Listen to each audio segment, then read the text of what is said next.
friend ko, usa siyang lumapit sa akin. Siguro nagugutom siya. Pakakainin ko siya. Kawawa naman. Kasi sobrang init sa labas.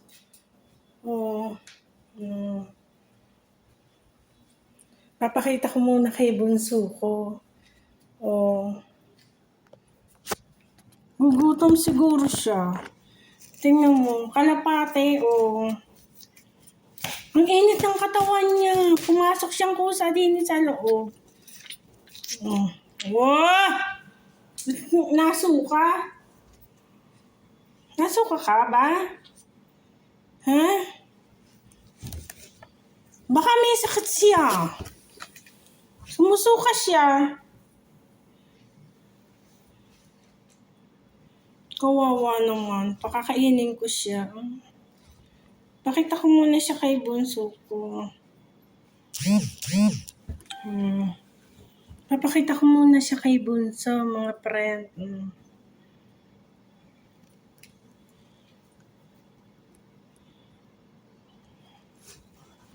Bye-bye. Papakita ko muna kay bunso, ha, mga friend. Bye-bye. Guli, bye-bye. Guli, bye-bye.